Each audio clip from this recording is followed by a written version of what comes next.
As I talk now, we don't have Ebola in the country. The one who've been taking care is improving and has tested negative. And soon, once she gains strength, we will be able to discharge her. Mu ggwanga erya Uganda oluvannyuma lw'okulangirira nti Ebola oba ekirwadde ky'Ebola kizuuliddwa mu ggwanga erya Uganda, eggwanga lya Amerika lya restrictinzeemu era Uganda baagigasse ku ensi abateerekeddwako restrictions okuyingira mu ggwanga lya USA. Wulira ekyaddiridde. Gavumenti ya Uganda ate neerangirira nti bwe twogerera Ebola tetumulina mu ggwanga erya Uganda. Oluvannyuma lwa Uganda okulangirira ate era Amerika yo neeyongera bwongezi kunywezaamu nti newankubadde mugambye temulina, kakati ffe twagala okutegeeza nti Munnayuganda yenna ayingira mu ggwanga erya Amerika tumutaddeko restrictions olw'ekyo ekirwadde kye mwogeddeko ekigenze maaso n'okuba nga kiva sayidi eyo oba nga kiri mu ggwanga erya Uganda. Kakati okumanya bino ebintu biconfusinga. Ate era n'eggwanga erya Uganda mu butongole ne baddamu ne balangirira olunaku olwaliro nti kale Ebola waali, baasose ne bakutegeeza nti Ebola waali. Amerika neeteekako restrictions. Oluvannyuma lwa restrictions ezo oba tuziyite envumbo, Uganda okulangirira nti tuyina Ebola, Amerika neeteekawo restrictions. Oluvannyuma lwa Amerika okunywezaamu, kati ate ne Uganda neegamba nti Ebola tetumulina. Kakati bwe bukeredde olunaku olwaliro ng'ate gavumenti y'eggwanga erya Uganda ezzeemu neerangirira nti kale Ebola kati tumulina. Okumanya okuba omunaku tekya. Mu ggwanga erya Democratic Republic of Congo wano nno tugenze mu lutalo lwa M23 ne gavumenti eyo. M23 jjukira eyambibwako amagye ga Rwanda. Kati kimaze okuba nga kikakasibwa mu bifo ebiri controlled by M23 ate kati Ebola gy'asinga era gy'asibuka. Bino nno njagala obitegeere bulungi nnyo. Mu ggwanga erya DRC mu kye tuyita Eastern Democratic Republic of Congo ewagenda mu maaso okubeera n'okulwanagana wakati wa M23 n'amagye ga DRC wagambibwa okuba nti ye wasinga okubeera ekirwadde kino ekya Ebola. Kakati wano we nkugambidde nti ekuba omunaku tekya. Paulo Kagame Rutagambwa n'abayeekera be ebitundu bye bagenda maaso n'okukontrolinga bijjuddemu Ebola. Kyokka bakugamba nti Ebola eyazze mu ggwanga erya Uganda yavudde mu ggwanga lya DRC era mu bifo ebyo Eastern Democratic Republic of Congo ewali Goma, Ituri oba North Kivu ne South Kivu. Kakati bino ne byongera ogenda maaso n'okuba nga biconfusinga. Kakati wulira Amerika yo kye yakoze ne barestrictinga bannayuganda bannansi b'eggwanga erya Democratic Republic of Congo, bannansi b'eggwanga erya South Sudan nti okuyingira mu ggwanga erya Amerika kakati birina okuba nga bikalubamukko. Waliwo kye bayita green card, awo tujja kutuukawo mbere nga nkunnyonnyola. Wabula byonna nga biva ku Ebola outbreak mu mawanga gana asatu: Uganda, DRC ne South Sudan. Kyokka Uganda oluvannyuma lw'okulanga biri byonna kakati ate bamaze ne batutegeeza nti kakati Ebola waali. Ekyo kifulumya olunaku olwaleero nga baakamala okutegeeza nti ffe tetulina Ebola, nti era n'omulwadde w'Ebola omu gwe tubadde tubagamba yava mu ggwanga lya Congo ya importinga buyimportinze. Eyo kesi gye tulina eri imported case. Kakati ate nkya olunaku olwaleero ekiwandiiko kino kifulumidde ku mukutu gw'amawulire ogwa Daily Monitor nga bakakasa nti nga 23 May 2026 Uganda confirms fresh Ebola cases as US extends green card travel restrictions. Okategedde Uganda yasoose neerangirira titufunyeyo cases z'Ebola. Oluvannyuma lwa Amerika okurestrictinga entambula z'Abannayuganda bagenda mu Amerika, kakati Uganda neetegeeza nti kale tetuyina Ebola era case gye tubadde twalangiridde eyo yabadde imported case era ng'eyabadde alese Ebola yabadde ava mu ggwanga lya Congo era twamujjanjabye n'awona tunaatera n'okumusiibula. Amerika negamba kale wadde guli gutyo naffe katwongeze okunywezaamu mu restrictions kubanga tutegeddeko nti Ebola asibuka Congo. Ate abannansi ba Congo naddala mu bitundu wali abayekera ba M23 ate bakulosinga ne bajja Uganda ne mubakkiriza. Kakati kitegeeza Uganda ne Congo muyina obulabe, tulina okubwewala. Uganda negamba kale okufa kwegamba okufiirwa okuzaalibwa kumu n'okufa kumu, kati Ebola tumulina. Ekiwandiiko ne kifuluma olunaku olwaleero nti kakati mu Uganda Ebola cases zizzeemu ne zigenda maaso n'okuba nga zizuulibwa byenkuleetedde. Naye nga mu katundu oba mu territories eziri mu Eastern Democratic Republic of Congo eno ewali abayekera ba M23, kakati Congo gavumenti ya Felix Tshisekedi ebadde ekuba ng'efutubbaza abayekera ba M23 aba Paulo Kagame oba abali backed up by RDF amazzi ga Rwanda. Kakati wetwogerera ate Ebola atandise okuyambako Congo okulaba ng'efufuggaza abayekera bana ba M23. Onaawulira mu ggwanga erya Uganda byo biconfusinga naye ng'eragenda maaso n'okuba nga mbikutuusaako otegere bulungi nnyo. Nejjeno Yoweri Kaguta Museveni ayina by'ayogedde awo ku nsonga z'ekirwadde kino eky'Ebola. Amerika yeegamba oba mumulina oba temumulina, ffe tukyataddewo restrictions zaffe kubanga tutegeddeko nti mu ggwanga erya Congo libaliraanye abayekera ba M23 we bali but abantu we bakontrolinga tetumanyi baba bayeekero baba bantu ba bulijjo bakulosinga ne bava mu ggwanga lya Congo ne bayingira Uganda. Kakati nno wano wandibawo okuexposinga mu ngeri emu oba endala. Kyova olaba njagala nzijewo akalango kano nsobole okusoosotolera ebintu bino ebiva mu ggwanga lya Congo ne mu ggwanga lya Uganda ku nsonga za Ebola ne M23 birina engeri gye byemikisinzeemu naye nga byandiba nga bigenda ku exposinga abantu abamu. Katujjewo akalango kano nze gye tweyongereyo. Nsonga z'obufumbo olina omwami naye ng'akutawanya, olina omukyala ng'akutawanya, bajja ne bakwagalako ne bagenda. Gwe alina ebizibu mu byenfuna nga ssente zikuyita mu ngalo, w'oteeka ssente zifa bufi, b'owola tebazza. Gwe aloota ng'ogwa mu nnyanja, gwe alumizibwa omutwe nga guganja okuwona, naawe aloota ng'ebintu bikozesa ensonga z'obufumbo. Nina ekifo ku mugga awali amayinja wennyambulirako ebisiraani, ekikwa, ekifiiriza, omudibo, obutaganja, obutaweebwa. Nzijanjaba abantu ab'enzikiriza zonna, nsiŋŋaanibwa njeru ku lw'ejjinja. Gwanjagala kuba ku nnamba yange eyo, naawe aliye wale nnyo yita ku WhatsApp. Yes, webale kubanga okyaliko, webale kubanga okyagoberera yonna gy'osinzira okubanga gy'otulabira. Omukutu ogwa Red Zone TV atanaba kubanga osubscribinga kikole tubeere nga tutambula ffenna. Eggwanga lya America litaddewo restrictions ku bannayuganda ab'e South Sudan n'ab'e Democratic Republic of Congo nga kikalubamukko kati okuyingira eggwanga lya America oluvannyuma lw'okubalukawo kw'ekirwadde ekya Ebola ekisibuka oba ekyasibuse oba ekigambo okuba nti kyafubutuse mu ggwanga erya Democratic Republic of Congo. Kakati wulira twasooka ne tufuna amawulire era emikutu egy'enjawulo gyadikiralinga nti mu ggwanga erya Uganda tuzuddeyo oba gavumenti ekkiriza oba etegeezezza nti tuzuddeyo ekirwadde ekya Ebola era ensi yonna netandika okubeera ku bunkenke. So we are at a hospital where a Congolese national died after testing positive for Ebola. Awulidde nti munnansi wa Congo ye yafa oluvannyuma lw'okutestinga positive ekirwadde ky'Ebola. Bano bakugambye nti omulwadde yafa ng'amaze okutestinga positive olw'ekirwadde ky'Ebola. Kyokka ate waliwo bwe batugambye nti baamujjanjabye bagenda kumusiibula. Ate era ne wabaawo abatugamba nti temuti Ebola talina buzibu. Naye nga bino byonna bigenda okujja Amerika ng'emaze okuba ng'enyweza mu. Naye teweerabira Uganda yategeezezza nga bwe yeetaaga obuwumbi 9 mu kadde kano 90 billion Ugandan shillings mbu sente ze beetaaga ogenda maaso n'okuba nga balwanyisa ekirwadde kino eky'Ebola. Kati ono agamba waliwo oyafudde era nga yafudde Ebola era eggwanga liri mu panic. Wuliriza. He came from Ituri province, that is where many people have died. Nakugambye bino ebintu njagala tubikwate empola, muyinza okubaamu exposure, wayinza okuba bagenda okubeera exposed.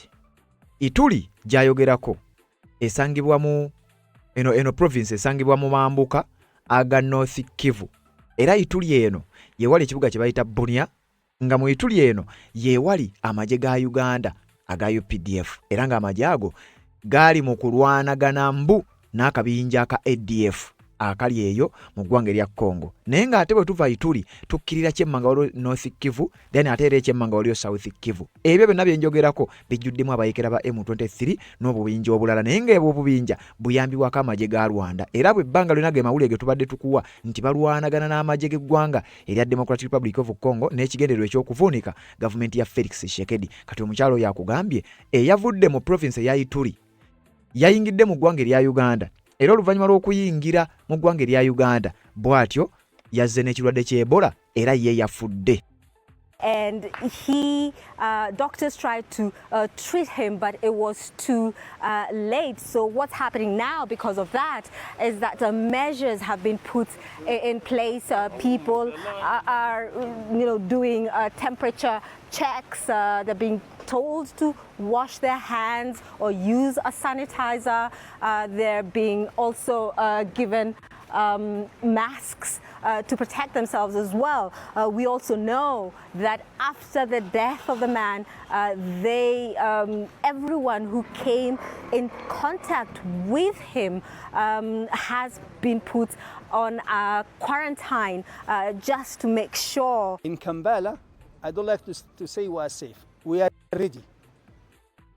Mu kibuga Kampala naye ng'obulwadde bwavudde mu ggwanga lya Democratic Republic of Congo mu territories eziri oba eziriraanye ewali abayeekera aba M23. Kakati njagala tugikukwata empola era njagala tugende empola owulirize. Wabula zino ensonga we zaabadde zinnyonnyolwa twategeddeko nti oli agambye Ituri naye ate wano batugamba South Kivu ne North Kivu era ogenda kuwulira ku kigambo Goma kyekibuga ekikulu ekya province ya North Kivu. Kakati nga kigambibwa nti mu ggwanga erya Democratic Republic of Congo mu kitundu ekyo kigambibwa okuba nti abayekera bano gye bali Congo ebadde eri mugenda maaso n'okubanga ebafufuggaza amagye ga FARDC nga gakyagenda maaso n'okubanga gabayisa bubi. Kakati okumanya okuba omunaku tekya ate ne Ebola atandise okubanga abagoya wabula waliwo ekyebuuzibwa bano ku speed kwe bajjira mu ggwanga erya Uganda bayita mu control yaani era baba banona ki.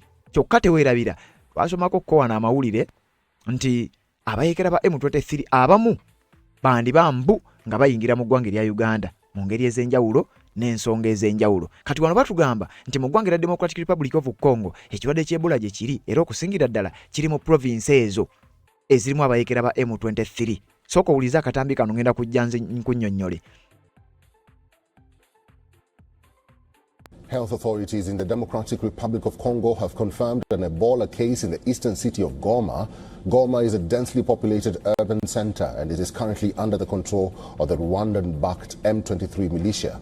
The person detected with Ebola in Goma had reportedly come to the city after her husband had died from Ebola. The latest development comes as the DRC battles a rapidly spreading outbreak linked to the rare Bundi-Bugyo strain of the virus. It's a strain for which there is currently no approved vaccine. Clinical symptoms include fever, bleeding, and multi-organ damage. The disease has a fatality rate as high as 50 to even 90%. The outbreak in the DRC has so far been centered in Ituri province in northeastern DRC, near the country's border with Uganda and South Sudan. Containing the outbreak here is complicated by the constant movement of people. There's a lot of gold mining activity in the province, which also suffers from regular attacks by the armed groups active in that region. It is an epidemic that will spread very rapidly, all the more so as it has broken out in a densely populated province, with a high concentration of people and a great deal of population movement. And then, of course, there is the added complication that there are many armed groups in this province. That is what will make managing this epidemic very, very, very complicated. According to health officials in the DRC, at least 88 people have died, while more than 300 suspected cases have been reported. The virus has also crossed borders, with Uganda confirming a related death. The World Health Organization says the Ebola outbreak poses a serious regional threat. Medical teams warn the response is being complicated by insecurity, armed conflict, and weak infrastructure in the eastern DRC. Experts believe fruit bats are the natural carriers of Ebola, though interestingly, the bats themselves do not fall ill. The virus can also spread through other infected animals such as apes, antelopes, and porcupines before being transmitted to humans. Human-to-human transmission happens through direct contact with the bodily fluids of infected people, including blood, vomit, and other secretions. Traditional burial practices involving kakati owulidde nti ekimu ku bisinga okukaluubiriza ekirwadde kino okubanga kiri controlled z'ensonga z'olutalo n'obubinja bw'abayekera obuli eyo. Naye ate era mu katambi ke kamu owuliddemu omukulu ng'akugamba nti obuzibu bwe buli nti abali mu bitundu bino ebya North Kivu bakurosinga nnyo nga bajja mu ggwanga erya Uganda. Kakati awo Uganda we yasinzidde n'erangirira nga bwe balina ekirwadde era ne bakonfamiga ne case ey'omulwadde eyafudde. Kakati gana amawulire gonna gogenda maaso n'okubanga owulira ye General Yoweri Kaguta Museveni yagambye mu bano bagezaako okugeekizajereetinga yawulidde omukutu ogumu ogw'amawulire mbu nga gwekizajereetinga bino era ye n'ategeeza nti wano tewali fear, tewali paniki, bino nno byonna bigenda okujja. Eggwanga lya Amerika ng'olwo litandise okuba nga lyetegereza entambula ez'Abannayuganda, bannansi b'eggwanga erya South Sudan, bannansi b'eggwanga erya DRC. Wuliriza. I was watching CNN spreading fear through ignorance. Because I noticed there's a lot of panic created by people who don't know science very much about Ebola. The CNN was saying DRC and Uganda. The correct description of the outbreak is that it is mainly in Congo, but with the few people who came from Congo who came here. The one thing that should stop are the markets near the border, because those are very indisciplined. I hear there was a big market in Toroko where the Ugandans and the Congolese were busy mixing up. Those should be suspended. Somebody who is infected can actually be treated by countering the.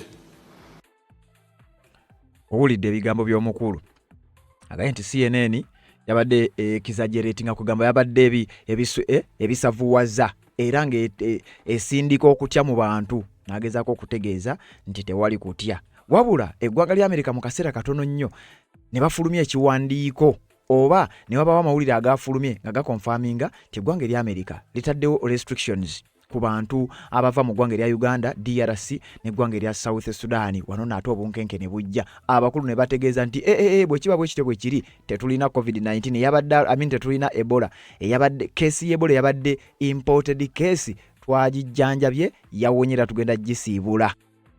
As I talk now, we don't have Ebola in the country. The one who've been taking care is improving and has tested negative, and soon once she gains strength, we will be able to discharge her. So as I talk right now, we don't have Ebola.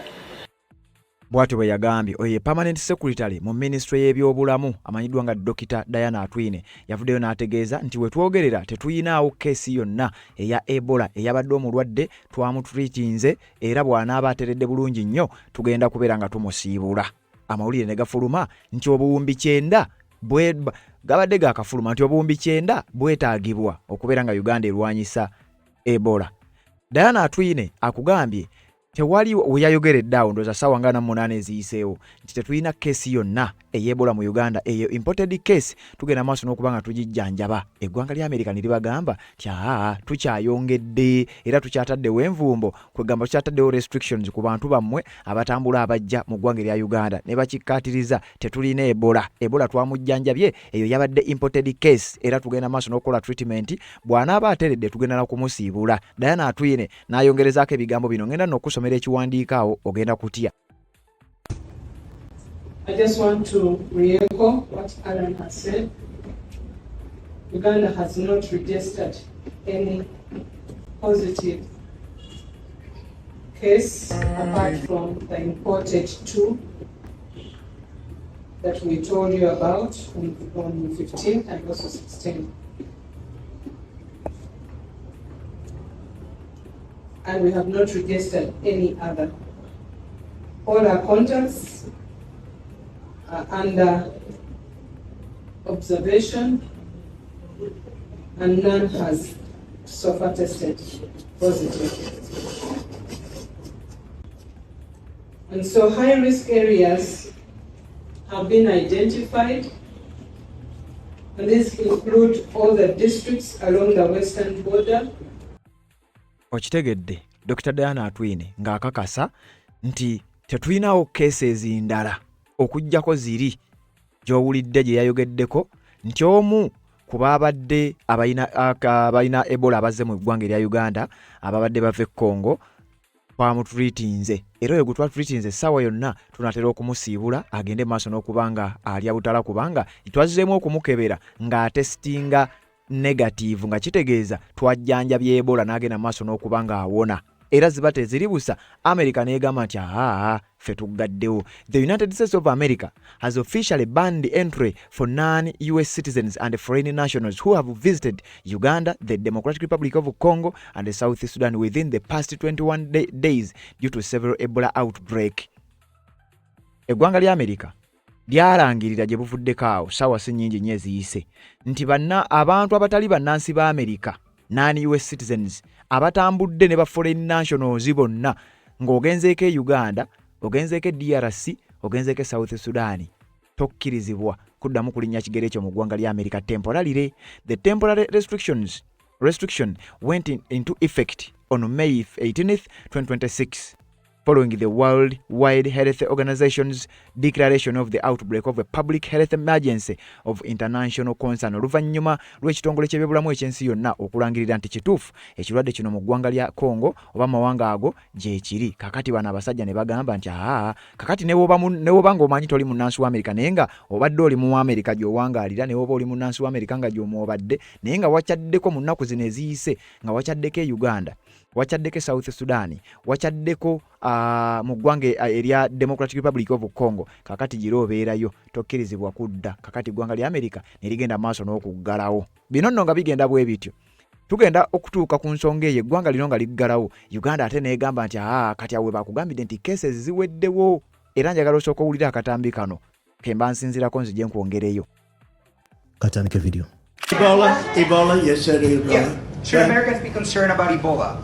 I'm concerned about everything, but certainly am. I think that, it's been confined right now to Africa, but it's something that has had a breakout. I could ask Bobby or Oz to say a couple of words about it if you'd like. You want to do that? I think Heidi Overton is going to come up and give us a few words here. Dr. Overton. Thank you, Mr. President. Today, the CDC held a press briefing that provided a lot of the answers and information, but we have stood up a full interagency response. The Department of State, the CDC, the Department of War, everyone is fully involved in tracking. Today, we do have and announced today at the press briefing, there is an American that is symptomatic and has tested positive for, it's the Bundibugyo virus, a strain of Ebola. That American, as well as 6 other high-risk contacts, are going to be taken out of that region and taken to Germany. We want to thank our German counterparts. That is an internationally recognized location for viral hemorrhagic fever treatments. So we're very grateful that they would take them. It's a significantly shorter flight time for Americans to receive treatment there in Germany. For all other Americans, we have issued travel warnings. We have instituted just today entry restrictions for non-U.S. citizens that have been in the region in the past 21 days. So in Uganda, Democratic Republic of Congo, and South Sudan. So very serious measures that have been taken. We are working to communicate very frequently with everyone. Your question was, should Americans be worried? Right now, there are no cases of Ebola in America. We want to keep it that way, and we are doing everything we can to support Americans in the region. Thank you, Mr. President. The concern is growing. Ngole makoka video, they are concerned. Of course, balance oku acting abakugambye nti non-US citizens ababadde in those countries, Uganda, DRC, Sudan, bataddewo restrictions.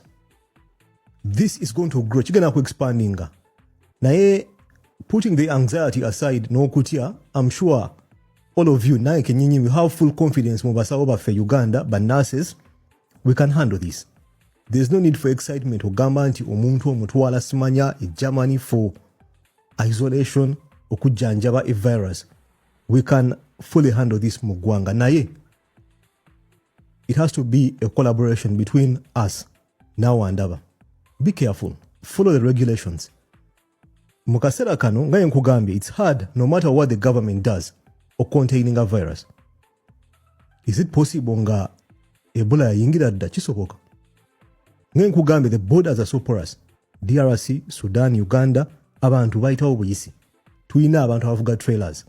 Agenda, we know them for these habits. Nti aina abakazi buli station e Congo, e Uganda, so are just spreading ekirwadde kino. They come in contact with bodily fluids a lot. Lwaki ngoza example yaba long distance trailer drivers cause tukimanyi in the spread of in epidemics, they play a big role in the spread of viruses. Cause beba single crossing up borders. Tuina abantu abeda ku borders. DRC, Uganda, Sudan. So kizibu, it's difficult. It's tough. So it's a collaboration. Buli omu aino kuzanya party. Gwandaba gezaako nnyo. Following the regulations, government is a better deal. But this appears to be Mundoze Yange, don't take my word for this. It seems this is worse than we are reporting, it seems this is worse than we are seeing. Kisoboka okuba nga abantu bangi ku border especially kyabalyadda. Naye nga nkugambye, I have full trust mu basawo baffe, ba nurses, to contain this. They can manage this. Naye the global scene is worried. Nalabye WHO Secretary General nga agezaako okunnyonnyola the extent to which Ebola wetuuse. Watch. I'm deeply concerned about the scale and the speed of the epidemic. First, beyond the confirmed cases, there are more than 500 suspected cases and 130 suspected deaths. These numbers will change as field operations are scaling up, including strengthening surveillance, contact tracing, and laboratory testing. Second, cases have been reported in urban areas, including Kampala and the city of Goma in the DRC. Of course, Uganda, Ministry of Health yavuddeyo negamba nti oyabadde mu Congo, si muna Uganda. Era they took all the measures, ne bama isolatinga. I've heard nti bamuzizza ye Congo. So far we are doing a great job. We are containing this issue naye. Ng'omwami wakugambye nti there are 500 unreported cases. Mulimu abali asymptomatic nga tosobola kutegeera mbu alina ki? Ebola. So be careful. Third, deaths have been reported among health workers, indicating healthcare associated transmission. Fourth, there is significant population movement in the area. Embeera etiisaamukko. Mbadde ku X ndaba nga waliwo abantu who are trying so hard to push for Matters Day nti bakuŋŋaane. Bo nga bagamba nti tuleke bannayuganda bokka bokka bagende okulamaga nga 3rd June. Nti abantu abagenda okuva wabweru w'amawanga oba wabweru w'eggwanga tuba stopping. Ogenda kikola otya? They will sneak in. Nkugambye borders are porous. Follow the government regulations. Obwedda bagezaako okukola preparations nti balongoosa, they are spraying in the hopes that government changes their mind babakkiriza okukola okukuŋŋaana. Matters Day will never cease to exist. Mujja kikola omwaka ogujja, guno omwaka nedda. Kati wulira oluvannyuma lw'ebigambo ebyo era ne bannayuganda okugenda maaso n'okubanga kituufu bagenda kwekuuma, naye waliwo ebibuuzo ebyebuuzibwa abava mu ggwanga erya Democratic Republic of Congo ne bayingira mu ggwanga erya Uganda bayitawa, era nga kigambibwa bwe buba bulwadde nga bwayingira nga buli imported buva mu ggwanga erya DRC buba bwaveeyo, kyokka teweerabira mu region mwe bava. Ye region egambibwa okubaamu abayeekera ba M23 nga kitegeeza kati mu ggwanga erya Uganda twandibanga tetuyingiza bulwadde bwokka, wabula twandibanga tuyingiza n'abayeekera ng'oggyeko bannayuganda abagendayo ne bakomawo, wabula ate waliwo ebibuuzo ebyebuuzibwa ku bantu abafuluma mu ggwanga lya Congo nga bannansi ba Congo ne bayingira mu ggwanga erya Uganda, ng'oggyeko ekyokuba nti bayinza okuleeta obulwadde oba bayinza okuba nga be bali mu kubuleeta, naye ate n'aba M23 kigambibwa okuba nti region mwe bali oba mwe bagenda maaso n'okontrolinga mwe musinga obulwadde buno obugenda maaso n'okubanga busaasaanira ensi. Uliriza wano waliwo ekiwandiiko kye njagala nkusomero. Bino nno byonna bigenda maaso n'okwongera okuleeta bannayuganda okubanga beetaaga okubeera vigilant, era nga bw'owulidde omukulu bw'agambye, nange nsinziira wano nengattako eddoboozi lyange buli munnayuganda yonna gy'owangalira ng'oli mu Uganda nga nange bwendi. Genda maaso n'okwenyweza n'okwegendereza era n'okwetegereza. Obulwadde buno buyinza okukukwata nga wooli oluusi kizibu nnyo n'okutegeera, bagenda okukutegeera nga tokyasobola kubeera ng'owona. Mu bitundu omuli olutalo lwa M23 oba ewali abayeekera ba M23 kyokka Ebola gyagambibwa okuba nti gyasinga okuva. Ate jjukira bakugamba bava abayimporting obulwadde buno ba cases zino zireeta mu Uganda ate bava mu bitundu ebyo. Kati olaba Uganda bwe yeetaaga okwekontrolinga ebintu by'emirundi ebiri omulundi gumu. New Ebola case confirmed in rebel held area in the Democratic Republic of Congo's South Kivu province. Omulwadde w'Ebola oba omulwadde w'Ebola omu case ezuuliddwa mu bitundu ebiri wansi w'abayeekera ba M23. Kyokka jjukira bano baliko sanctions. n'ababayamba ababavujjirira baliko sanctions. Bano si be bavaayo ne bajja ne baddukira mu ggwanga erya Uganda. Infection involved a 28-year-old man who had traveled from Kisangani in the eastern Tshopo province according to M23 rebel group. Okitegedde ba M23 bennyini be balangiridde kino mu kiwandiiko ne bagamba batya. A new case of Ebola virus disease has been confirmed in the rebel-held area in the Democratic Republic of Congo South Kivu province, the M23 rebel group announced on Thursday. Akabinja ka M23 balangiridde wanono wenkugambidde nti ekuba omunaku techa. Eri government ya Congo ebakuba eno ne Ebola atandise okubanga abakuba. Kyokka ekisinga okutiisa era n'ekisinga okuteeka ku bunkenke mu statements ezifuluma mu ggwanga erya Uganda. Batugamba kimu ggwanga lya Congo, so bandibadde batugamba nti mu katundu akali controlled by M23 obulwadde bwa Ebola gye butandise okusibuka era gye butandise okuva. Tutegeere bannansi abali wansi wa M23 oba bayeekera bennyini aba M23. Ekirwadde kino baani abagenda maaso n'okukisaasaanya era n'okukireeta mu ggwanga erya Uganda nga kigenda maaso n'okuthreateninga oba n'okutiisa bannayuganda ku kiki ekiddako. Wuliriza. In a statement, the M23 said the infection involved a 20-year-old man in Miti Muresa health zone in Kabare territory, about 20 kilometers, 12.4 miles north of the provincial capital Bukavu. Ekibuga ekyo kyonzize nga nkugamba M23 kyegenda maaso n'okubanga econtrollinga ekiri mu South Kivu, kyokka ate ngera side eyo ekirwadde ky'Ebola kitandise okubanga kibasensera ekuba omunaku techa eri Kagame babayeekerabe bali mu kukubwa, kyokka n'ekirwadde kya Ebola kitandise okubanga kibasensera. Kigambibwa nti engeri gye kiri nti bano babateekako sanctions be balina okujja jjukira bano bacontrollinga ebifo ebyo kuba baabiwamba. Wakati mu kubicontrollinga be balina okurespondinga ku bino kubanga kwegamba government ya Congo kujja Congo ekubye bakube ne bajjayo negendayo. Katulaba Uganda we kigitwaliramu nti abayeekera bano mu bitundu bya controllinga mulimu abantu ba bulijjo.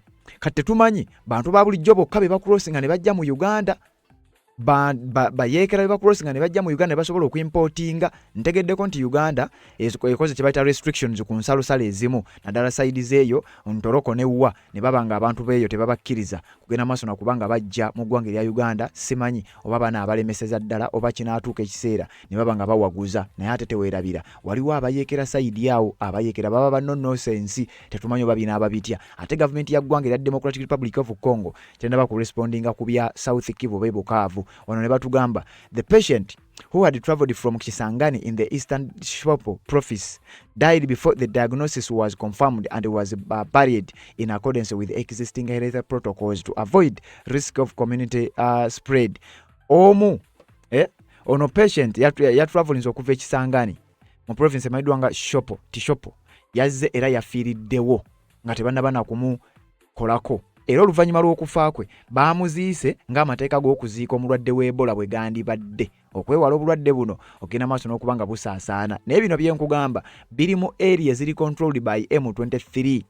Kyokka M23 eri facilitated and funded by RDF ge magye g'eggwanga erya Rwanda. Kakati wano ne byogenda ogenda Rwanda amagye aga ga RDF baagateekako sanctions. Obunkenke ne bweyongera okubanga bujja kyokka kati mu ggwanga erya Uganda bakugamba that imported case was treated and is now testing negative nga kitegeeza yawonye. Kyokka zibadde teziribusa ate ne tufuna ekiwandiiko ekirala nga kikakasa nti obulwadde weebuli wano ekibuuzo weekiva nakugaya bino biconfusingamu obulwadde ng'oli yali wuliriza Diana atuyina akugambye that imported case twamujjanjabye era kati we tumukebera atestinga negative kitegeeza obulwadde bwawonye. Kakati ate ekiwandiiko ekifulumidde ku mukutu wa muli ogwa Daily Monitor nga kitukakasa nti obulwadde mu ggwanga erya Uganda buzzeemu okulabikako ate nga batugambye wali nti ensalosalo z'eggwanga erya Uganda bazirestrictinze abava e Congo nga tebayingira. Kati bano abayingira bayitawa kubanga n'abayeekera ba M23 be batugambako nti bayingira tetwamanya we bayita. Ekiwandiiko kifulumye omukutu gwa muli ogwa Daily Monitor olwaleero ng'ennaku z'omwezi 23 omwezi ogwokutaano mwaka 2026 nga bagamba nti Uganda confirms fresh Ebola cases as Uganda extends green card travel restrictions. Nti Uganda ekakasizza era ekonfaminze nti waliwo fresh Ebola cases wakati ng'eggwanga lya America likyayongeddemu okukalubyamu oba okurestrictinga kubava mu ggwanga lya Uganda. Kati wulira wano tugenda maaso n'ekiwandiiko. Uganda's Ministry of Health on Saturday confirmed 3 new Ebola infections, raising the country's total number of confirmed cases to 5, barely 24 hours after the World Health Organization warned that the outbreak is in neighboring DR Congo risked spiraling into a national epidemic. Nti Uganda erangiridde cases empya 3 abalwadde b'Ebola abalala 3 abalangiriddwa babazuuliddwa mu ggwanga lya Uganda. Kakati wano ne bawera 5 mu ssaawa 24 zibadde zaakayitawo ng'ekitongole ky'ebyobulamu ekyensi yonna ekya World Health Organization kyakalabula nti mu ggwanga lya Congo yandifuuka national epidemic era kyandifuuka ekyobulabe ennyo okwetooloola regioni nga kisibuka mu ggwanga era Democratic Republic of Congo. Kyokka kiri mu kusaasaanira nnyo mu katundu kano akalimu abayekera ba M23. Kakati mu bino byonna pointi yange kyeki abayekera ba M23 nze nganze sisuubira nti banaasobola oba sisuubira nti basobola oba balina obusobozi gavumenti ya Congo bwe yandibadde nabo okusobola okontrolinga ekintu kino okubanga tekisaasaana. Kitegeeza singa bano baakubwa ne baggyibwayo mu kitundu ekyo newankubadde bayambibwako musajja mukulu Paulo Kagame Rutagambwa, jjukira amagye ga Rwanda ga RDF agagambibwa nti gaali gayambako gaakubwa sanctions. Joseph Kabila omu ku baali bagambibwa nti y'omu ku baali bavujjirira yakubwa sanctions.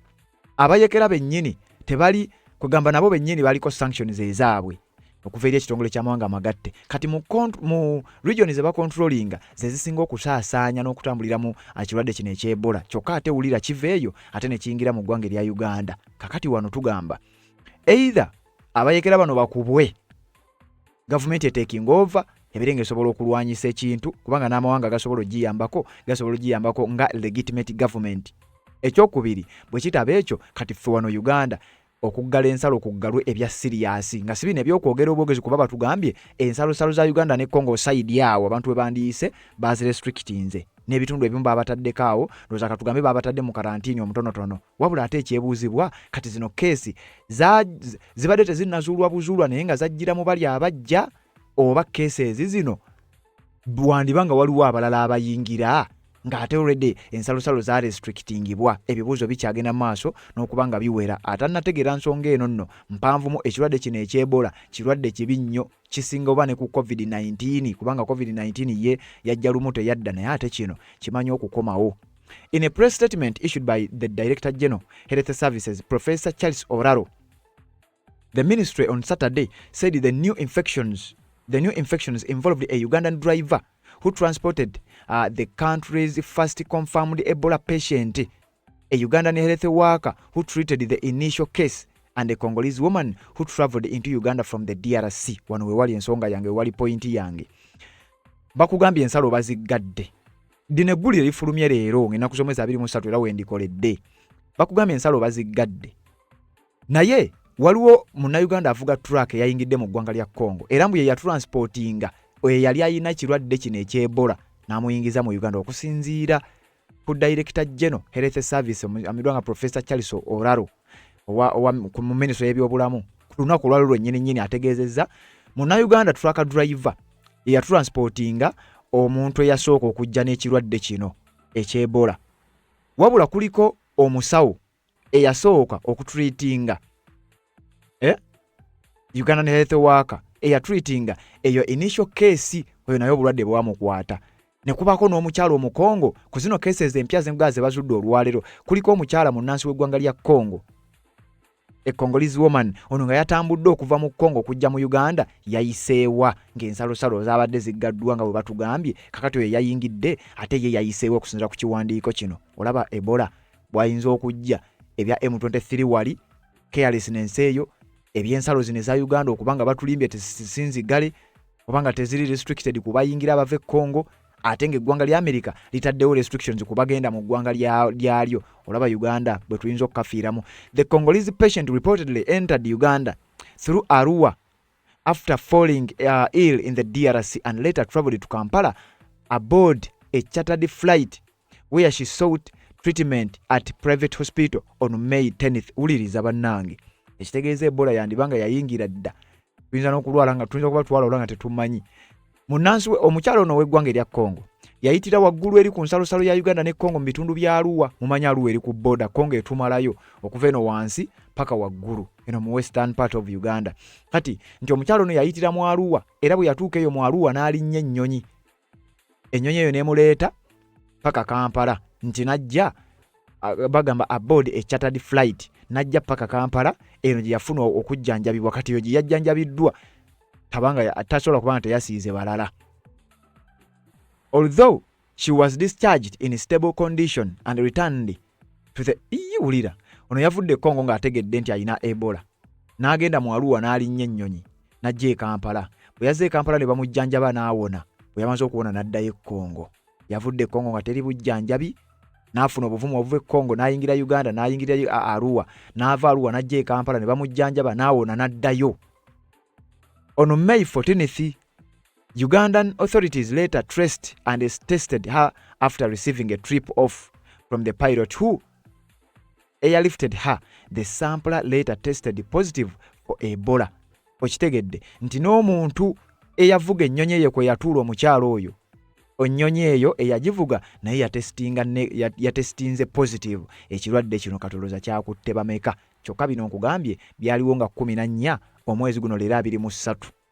Health officials said the 2 Ugandan patients had already been identified among known contacts and were under follow-up. All contacts linked to the confirmed cases have since been identified and are being closely monitored and followed up by response teams, the ministry said, urging that public to remain calm but vigilant. Musigale nga muli bakakkamu naye ate nga muli vigilant nnyo. Era nange ye message enyinza okugamba kubanga nze nalindabyeko ku mulwadde w'Ebola nendaba kye kitegeeza. Bano abasajja bwe baba nga balagajjadde okutuuka wano, nze point yange mu bino byonna carelessness. Omuntu ayinza kubanga muzudde obulwadde Congo aye ne mukkiriza omuntu owe Congo okulinnya jje mu ggwanga erya Uganda, sifuddeeyo yayise Arua era nayo nsalosalo ya Uganda. Kitegeeza twabadde tusobola okurestrictingawo obulagajjavu bwabaddewa. Olaba bwe weetaaga okubanga weefaako wekka, kubanga abakulu abandi badde bakufaako bandiba nga bali careless era bandiba nga balina we balagajjaliddemu ekintu ekiyinza okutuleetera obuzibu ffenna mu ggwanga erya Uganda. Ekitongole kya World Health Organization kyavuddeyo ne kirabula ku bino byonna ebigenda mu maaso. Wabula ekisinga okutiisa nti ekirwadde kino kiri nnyo mu bitundu bya North Kivu ne South Kivu ewali abayekera ba M23. Bano abayekera jjukira tebalina ssente. Rwanda ebadde bayambako bagiteekako sanctions. Joseph Kabila yali abayambako naye aliko sanctions. Kikakasibwa nti bano abayekera tebalina ssente. Naye ate be bali mugenda maaso n'okubanga bakontrolinga ebitundu ebigambibwa okuba nti Ebola yasinze okusibuka. Tugendagenda maaso n'okubanga tunoonyereza ku nsonga z'Ebola zino zonna gye bigenda gye mugenda maaso n'okubanga bitambulira ne cases ezinaba zizuuliddwa, tujja kuba tuba updatinga era tujja bibatuusako. Wabula nfundikira ngamba gwe Munnayuganda yenna ali mu Uganda, naddala abo abali mu districts eziri okumpimpi n'ensalo ya Uganda ne Congo, mwekuume. Ate bw'olaba keesi yonna oba olaba omuntu yenna nga mulwadde obanga omwekengedde mu reportinge. Tetujja kufayo be tuliportingira bali careless mukko. Kakati ffe tukole ekyaffe kubanga kino ekirwadde bw'oba tonnakirabako oyinza obutakitegeera. Ekirwadde ky'Ebola kifubutuka Congo. Abali ku nsalosalo eza Uganda ne Congo, districts zino wammanga oba ebifo bino wammanga bye biri ku nsalosalo. Congo ne Uganda tuyina ensalosalo kubanga Uganda nkugaye Congo emalayo Uganda nekonako ne ku South Sudan nekonako ku Rwanda, Burundi ne Tanzania. Kakati wuliriza okuva waggulu okutuuka wansi districts zino nze nange ngatte eddoboozi lyange bannange mwekume. Government eyinza obutakola kimala, ekyo kyenyinza obbagamba. Naye wuliriza ng'oli mu district y'Eyumbe, district y'e Moyo, Maracha, Koboko, Arua, Zombo, Nebbi ne Pakwaki. Zo districts ziri ku nsalosalo ziri mu kyetuyita West Nile regions eziri ku nsalosalo ya Uganda ne Congo. District y'e Buliisa, Hoima, Ntoroko, Bundibujjo, Kasese, Rukunjiri, Kanungu, Rubanda ne Kisoro. Ezo nazo ziri eno wansinsiko naye nga ziri kumpi oba ziri ku nsalosalo ey'eggwanga erya Uganda n'eggwanga erya DRC, Democratic Republic of Congo. So kakati ezo district ezo nga naawe gy'oli mwekuume kubanga ekijja kiyinza okubanga si kirungi nnyo. Kkiriza wano wemba nkukomya tuwuliziganye mu updates eziddako.